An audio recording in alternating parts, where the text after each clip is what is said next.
Éric Vigneault, les 40 ans passés, revend son entreprise et crée la Paro Wildlife Foundation pour soutenir la protection des perroquets dont il est tombé amoureux. Ces animaux à l'intelligence remarquable sont pour un grand nombre en voie de disparition. Pour vous donner quelques chiffres, il existe 400 espèces de perroquets dans le monde, dont 115 sont extrêmement menacés. J'ai appris par la voix de Jamy, vous savez, le présentateur vedette de C'est pas sorcier sur France 5, et également parrain de la Fondation, que les perroquets sont ce qu'on appelle des espèces parapluies.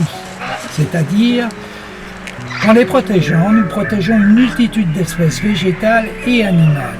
D'où son nom de parapluie que l'on pourrait imaginer ouvrir pour protéger un écosystème, par exemple. Inutile de vous dire que la nature est en souffrance. Les espèces animales disparaissent à une vitesse alarmante. Jamy parle de 14 000 espèces qui seraient en danger, ce qui veut dire que tout à chacun, en passant une très belle journée en visitant ce parc, voire même en faisant un petit don à la Fondation, comme disait Jamy, vous donnez plus de voix pour la sauvegarde de la nature et plus de voix pour la sauvegarde des perroquets. Pour finir, merci à Éric Vigneault, créateur de ce parc animalier, qui remplira à coup sûr sa tâche de sensibilisation et qui nous a enthousiasmés. C'est pour ça que nous souhaitons à Paro World une très très longue vie.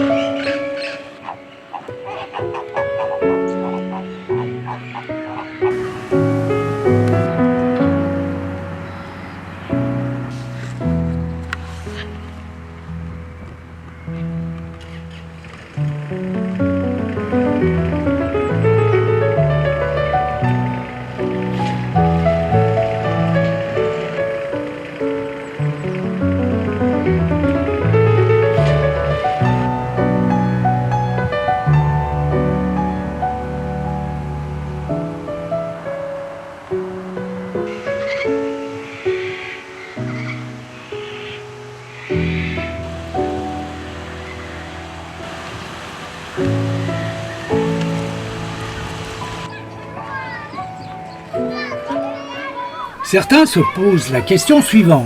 Est-ce des manchots ou des pingouins?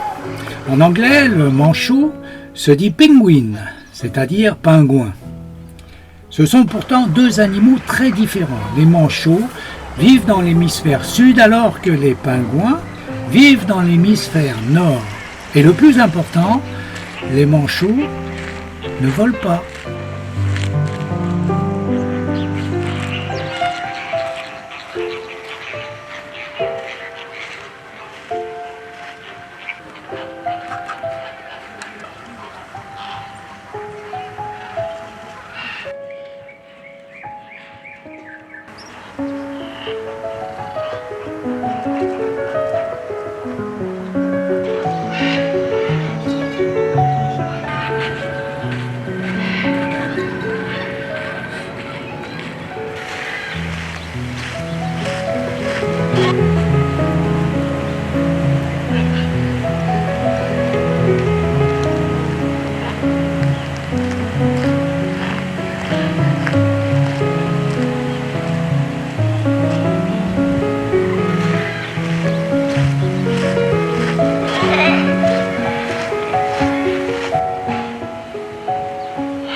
jamais vu. Elle va pas tout manger avant les petits, hein. Elle va tout manger, elle. Non, non, non. Ah bon?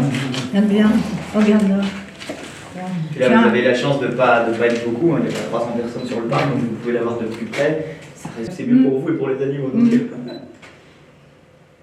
à l'heure au pingouin, j'étais tout seul. Elle a fait polluer. C'est ça, et là vous étiez tout seul là-bas. C'était super. Donc ils vont pas tarder à ressortir, hein, c'est juste leur petit moment.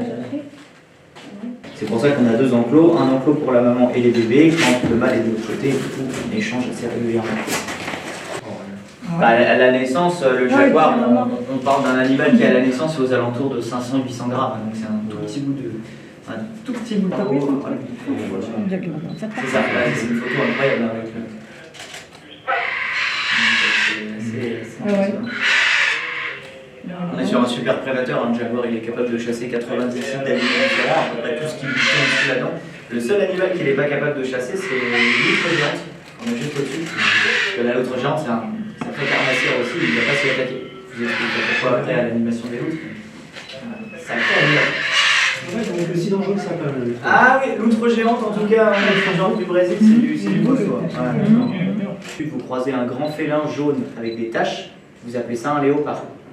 Vous croisez le même en Asie, vous appelez ça une panthère. Ça s'arrête là, c'est aussi simple que ça. Les deux peuvent être noirs, peuvent être atteints du même gène que le jaguar.